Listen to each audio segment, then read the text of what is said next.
The call came on a Thursday evening in late October, 2 days before my university convocation ceremony, and I was standing in my kitchen in Edmonton making pasta when my phone lit up with my brother's name. I almost didn't answer. We hadn't spoken in 3 weeks. Not since the argument about our mother's birthday dinner, where he'd decided that my boyfriend, Theo, wasn't the right kind of person for our family, which I later understood to mean he wasn't the kind of person my brother could borrow money from. I stirred the pot once, twice, then picked up. "Hey," I said, "hey." He paused, and I could hear the television in the background, some hockey game, the crowd noise rising and falling. "So listen, Mom and I were talking." That sentence alone was enough to make my stomach drop. When my brother and my mother talked, it usually meant one of two things. Either someone needed something from me or someone had decided something about me without my input. "I'm listening," I said. "We think it'd be better if Theo didn't come to the convocation." I turned off the burner. "What? It's just Aunt Renata is going to be there, and you know how she is. And Grandma Bev. They're going to ask questions, and honestly, it's just going to make things complicated. You can celebrate with him after dinner or whatever. But the actual ceremony, the family photos, it'd just be cleaner if it was family." Cleaner. That was the word he used. Like Theo was a stain. "I want you to understand something before I keep going. I am the first person in my family to finish a 4-year degree. The first. My parents immigrated from the Philippines when my brother was 2, and I wasn't born yet. They worked in warehouses and food processing plants and cleaned office buildings on the weekend. My mother once took a double shift on Christmas Eve so she could buy us each one gift. One gift. And for 26 years I watched her hand every spare dollar to my brother. His hockey gear, his failed landscaping business, the $8,000 she gave him for a truck that he rolled into a ditch 6 months later and never paid back. $8,000. I know the exact number because I was the one who sat with her at the kitchen table going over her TFSA statements to make sure she still had enough for retirement. My brother finished a 2-year trades program and decided that made him the authority on ambition in our family. He married a woman named Francesca, and I want to be careful about Francesca because she isn't a villain in this story exactly. She was just so thoroughly under his influence that at some point I stopped being able to tell where his opinions ended and hers began. I was getting my Bachelor of Science in Nursing from the University of Alberta, 4 years of placements, overnight clinical shifts, exams that made me physically nauseous the night before. Theo had been there for every single one.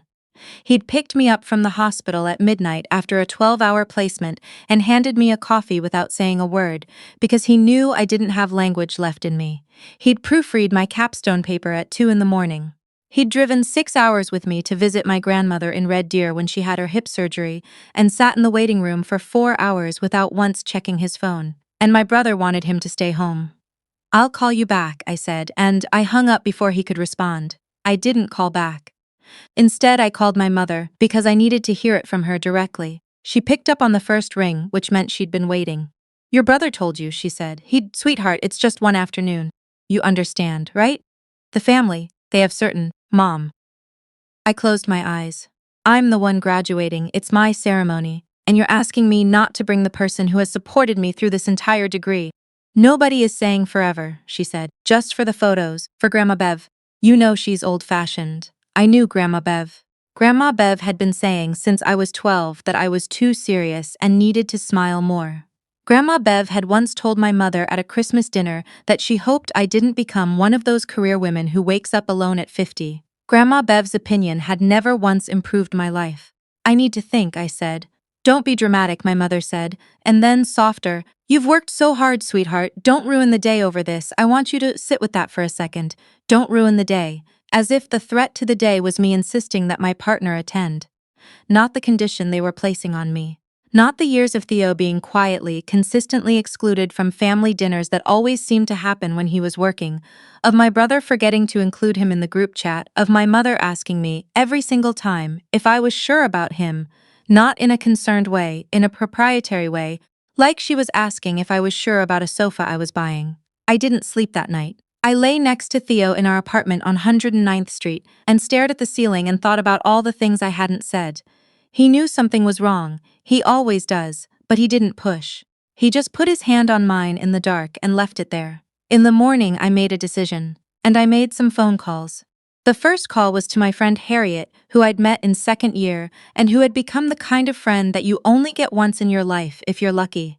She was also the maid of honor at a wedding I'd attended the previous spring, which meant she had extensive experience managing complicated family situations with military precision and a smile on her face. The second call was to my professor, Dr. Okonkwo, who had supervised my capstone research and who, in the acknowledgments of that paper, I had described as the person who taught me that rigor and compassion are not opposites. I asked her for a favor. She said yes before I even finished explaining. The third call was to the university's convocation office. I had questions about the guest ticket allocation, about the seating, about what names appeared in the printed program, all administrative, all very polite. By the end of the morning, I had a plan. I told Theo only the last part of it, that I wanted him there, that he was coming, that I was handling everything else. He looked at me for a long moment. "Are you sure?" he said. "I've never been more sure of anything," I said. The morning of convocation was cold and bright, the way Edmonton gets in November when the sky is completely clear and the light has that particular sharpness that feels like it's trying to make up for something. I wore the rented gown over my dress and I stood in the staging area with the rest of the nursing graduates, and I felt, for the first time in a very long time, exactly like myself. My family arrived, I was told later, at 9:45. My mother, my brother, Francesca, Aunt Renata, and Grandma Bev. 5 people. They had 5 tickets because I had given them 5 tickets. The 5 tickets that were allocated to me as the graduating student. They settled into their row in the main auditorium of the Northern Alberta Jubilee and waited. What they did not know was that I had arranged for a 6th ticket to be left at will call under Theo's name. And what they did not know, what none of them knew, was that I had also made a different arrangement, one that would only become relevant later in the afternoon. Convocation ceremonies have a rhythm to them that I find oddly comforting. The processional, the land acknowledgement, the faculty addresses. I sat in my assigned seat and listened to Dr. Okonkwo speak about the nature of care, not as a professional obligation, but as a radical act, and I thought about every night shift I had ever worked, every patient I had ever sat with, every time I had held someone's hand because there was nobody else in the room to do it. When they called our names, we walked across the stage in alphabetical order. My last name starts with R, so I had some time to wait. I watched my classmates cross the stage, each of them shaking the dean's hand, each of them pausing for the official photograph. Some of them scanned the audience, some of them cried.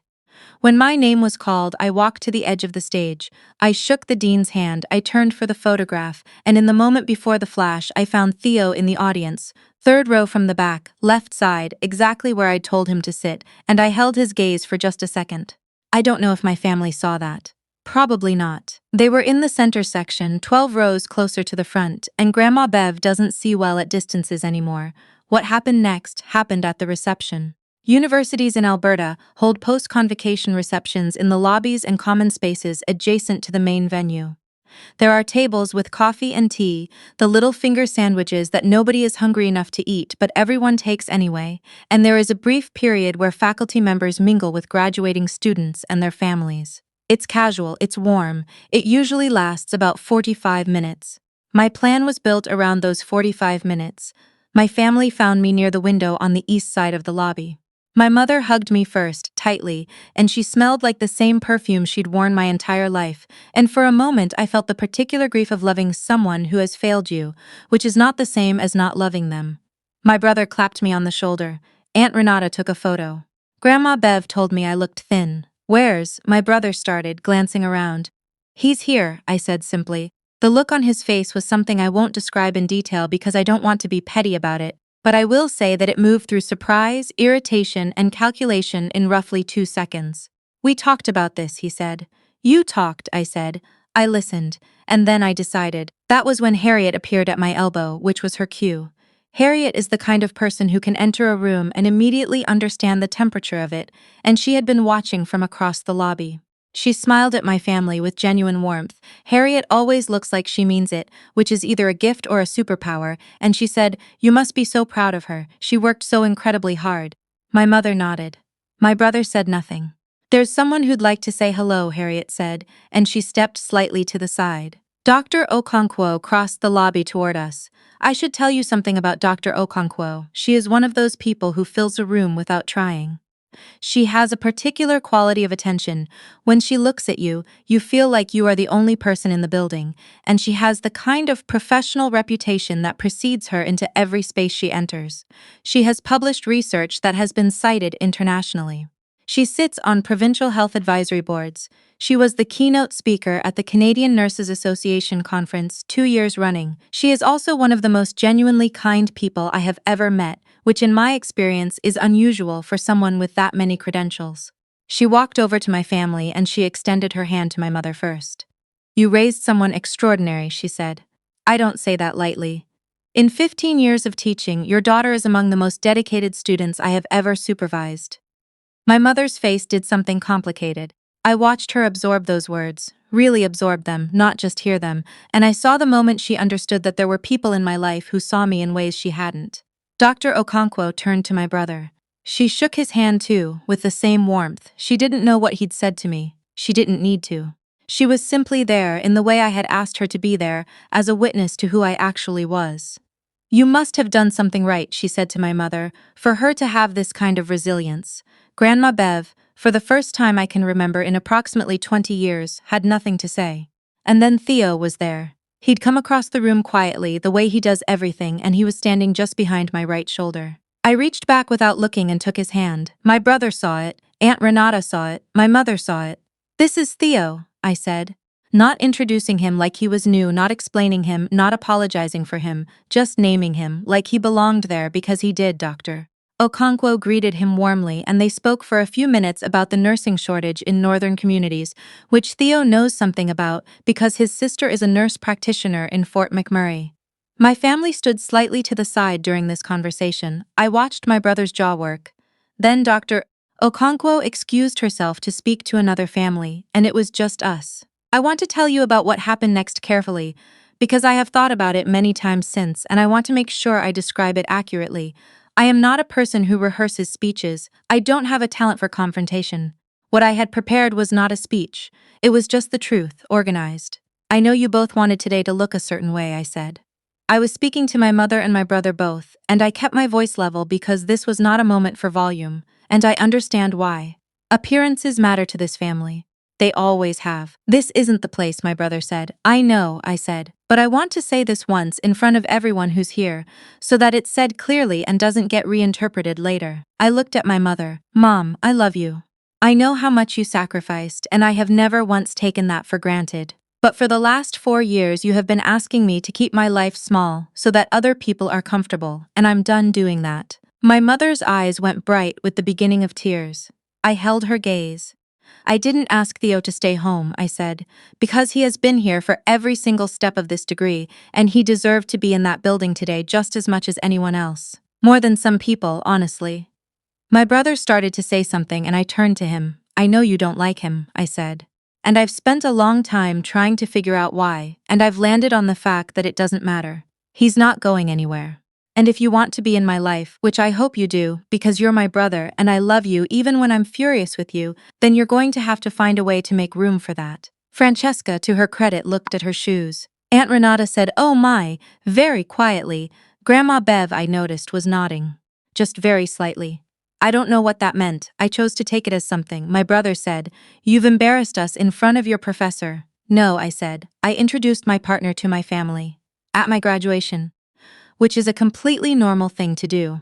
We stood there for a moment, all of us, in the noise of the lobby with the coffee urns and the finger sandwiches and the other families taking photographs. And then my mother reached out and put her hand on Theo's arm, briefly, just for a second, and she said, "It's nice to properly meet you." It wasn't forgiveness, it wasn't resolution. But it was something. It was a door left slightly open. In the weeks after that day, things shifted in ways that were subtle but real. My brother didn't call for almost a month. When he finally did, he was careful with his words in a way he hadn't been before, and I was careful back, and we talked about hockey and about Francesca's new job and about our mother's knee, which had been bothering her. We didn't talk about Theo or about the reception. We didn't need to. My mother called more regularly. She started asking about work. I had begun a graduate nursing position at the Royal Alexandra, and she asked about it in a specific way, wanting details, wanting to understand what I actually did. Once, on a Sunday afternoon, she called just to tell me that she'd mentioned to a woman at her church that her daughter was a registered nurse, and the woman had said she had a niece who was looking for a GP and could I help, and my mother's voice when she said it had something in it I hadn't heard before. Something that sounded like pride that wasn't about her at all. Pride that was just about me. Theo came to Christmas that year. My brother shook his hand. They talked about the Oilers for 20 minutes, and I stood in the kitchen with my mother helping cut vegetables, and I didn't cry, but it was close. I think about the convocation reception sometimes, late at night when I can't sleep, about what it took to stand in that lobby and say the things I said, about how afraid I was beforehand, how certain I was that I would lose something, that I would damage something beyond repair. And I think about what I actually found on the other side of that fear, which was not the demolition of my family but a renegotiation of it, a new set of terms. One where I got to exist fully, where Theo got to exist with me, where my life didn't have to be edited down for other people's comfort. Dr. Okonkwo sent me a card when I started my position at the RACH. It had a quote in it from a nursing theorist, something about the difference between curing and healing, and she had written underneath it in her small, precise handwriting, "You always knew the difference. Now go show everyone else." I keep it on my desk. Harriet was my maid of honor 2 years later, in a small ceremony at a heritage venue in Glenora that Theo and I had found by accident on a walk one Sunday afternoon. My mother walked me down the aisle.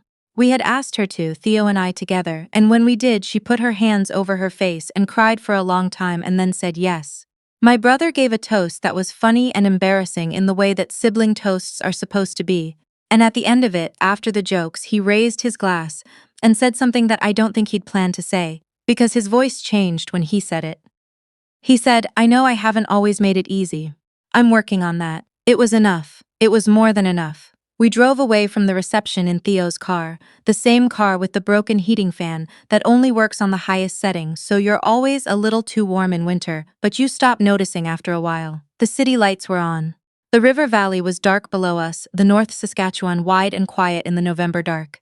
Theo had one hand on the wheel and one hand in mine, and the radio was playing something I didn't recognize, and I thought, not for the last time, not even close, that this was what it felt like to have chosen correctly. Not just in love, but in life. To have looked at the door that fear was pointing at and walked through it anyway.